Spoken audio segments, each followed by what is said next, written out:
Salut à tous.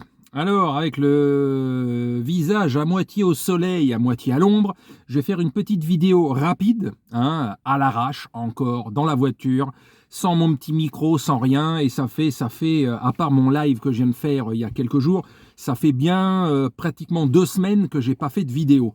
Donc cette vidéo, que je vais prendre 5-10 minutes pour faire, va concerner l'hypocrisie de l'histoire de l'affaire Benzema. Alors, il y a encore à nouveau le procès contre la sextape, enfin tout le bordel et tout l'entourage qu'il a foutu dans la merde en fait, qui continue. Là, dans les prochains jours, les prochaines semaines, on va peut-être voir s'il est condamné réellement ou pas. Donc, tout a commencé il y a 6 ans, avec cette histoire qui a foutu la merde. Et tout d'un coup, Le Graët et Didier Deschamps ont décidé de suspendre Benzema tant que l'affaire n'était pas réglée, parce qu'on ne savait pas à l'époque, est-ce qu'il était coupable, pas coupable, est-ce qu'il allait être condamné, pas condamné. Donc, sur cette histoire-là, c'était genre, allez, on va le mettre en stand-by, en attendant, pour pas qu'ils foutent la merde dans l'équipe avec cette histoire, et Valbuena pareil, donc on les a mis de côté, etc., etc. Et comme souvent, ce qui devait être du provisoire, on va dire, sur quelques mois, est devenu 5 ans, 5 années, et à chaque fois sortaient les arguments de Didier Deschamps, même si c'était à la base une histoire d'homme, vraiment de rancœur, par rapport à ce qui avait été dit sur Didier Deschamps, sur son pseudo-racisme, et qui était facho, etc. En fait, c'était pas le cas, c'était mal tourné la phrase, et ça a fait que certaines conséquences, la propriété de Didier Deschamps avait été taguée, il y a eu des menaces, etc. Donc, Didier Deschamps n'a pas pardonné à Karim d'avoir laissé supposer ça, et surtout d'avoir laissé l'entourage. C'était pas Karim Benzema le pire dans l'histoire, c'est son entourage qui a fait que ça a envenimé l'affaire, mais c'est Karim Benzema qui l'a payé sévère. Et donc, pendant 5 ans, à chaque fois, c'est sur le plan sportif, et c'est surtout tant qu'il est suspect dans cette histoire, qui peut être condamné, on ne va pas le remettre, ça serait mettre en danger l'équipe de France, etc., etc. On tourne autour, c'est pour le bien de l'équipe, et patati et patata, alors que le mec, il était toujours très bon sportivement. Voilà, les arguments, le pourquoi du comment, on ne le prend pas.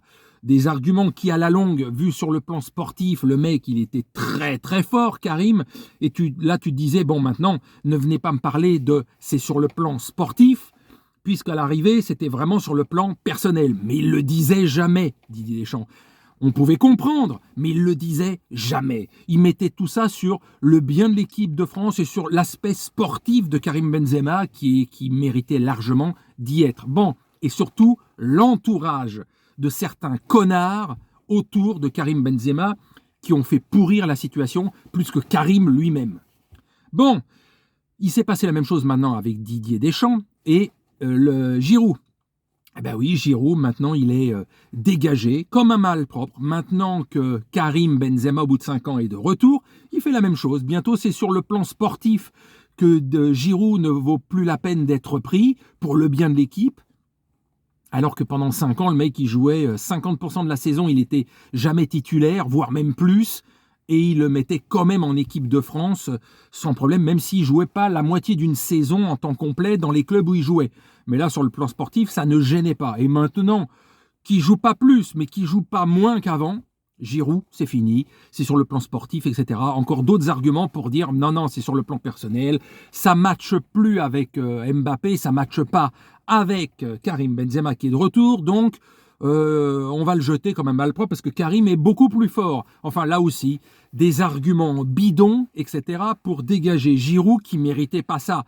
Avec tout ce qui s'est pris dans la gueule pendant ces 5 années, il ne méritait pas d'être jeté comme une merde, alors qu'il il est dans le top 5 des meilleurs buteurs de l'équipe de France, même si ce n'est pas le joueur le plus spectaculaire du monde. Et on refinit par l'affaire Benzema, donc qui peut-être va être définitivement ou pas condamné dans les prochaines semaines, on va le savoir, et on apprend, de la part de Le Graët et de Didier Deschamps, que quoi qu'il arrive, Karim Benzema, même s'il est condamné, il sera titulaire en équipe de France. Alors, pendant 5 ans, non, tant qu'il y a une suspicion de culpabilité et pour le bien de l'équipe de France, et surtout sur le plan sportif, on n'a pas besoin de lui, manani manana, donc on ne le prend pas, même si c'était le meilleur attaquant de la planète, non, pour le bien de l'équipe de France, etc. Maintenant qu'il est de retour, il est redevenu indispensable. C'est Giroud qui en fait les frais, c'est Giroud qui est redevenu une merde, comme Benzema l'était avant, sur le plan sportif, alors qu'il ne joue pas plus qu'avant, Giroud, je le disais. Et donc maintenant, Benzema, qu'il soit condamné ou pas, tout d'un coup, ça ne pose plus de problème. Maintenant, sur le plan sportif, c'est devenu une merveille. C'est le cas, mais il a toujours été. Et voilà, et sur le plan pénal, pendant 5 ans, c'était l'argument principal. Non, ça pose problème pour l'équilibre des Bleus. Et maintenant, même s'il est condamné réellement ce coup-ci, ça pose plus de problème. Donc c'est des discours bidonnesques qui me font à la fois marrer et énerver. Le respect que j'avais pour Didier Deschamps et ses arguments redescendent d'un cran, parce que tu te dis, même dans sa communication, Didier Deschamps, il raconte un peu de la merde. Il dit tout et son contraire pour un joueur, pour un autre. Ce que tu interdis à l'un, tu l'autorises à l'autre, et etc., etc. Et ce que tu interdisais avant, finalement, passera aujourd'hui. Enfin voilà, c'est bizarroïde, ça me plaît pas des masses. Donc voilà, Didier Deschamps, t'as été bon, mais dans l'argumentaire maintenant, comment tu gardes ou tu jettes les gens, ça me plaît moyennement, d'un côté ou de l'autre, comme la façon où tu as jeté Benzema, la façon où tu as jeté Giroud, la façon où tu gardes Benzema, où tu gardes Giroud quand il jouait quasiment pas, où tu gardes Benzema qui peut être condamné ou pas, et à l'époque c'était le gros problème, aujourd'hui ça ne poserait plus de problème. Voilà, c'est trop de l'hypocrisie, du je m'en foutisme, voilà. Bon allez, c'est tout, je vais arrêter là, je vous salue, bonne journée à tous et à la prochaine.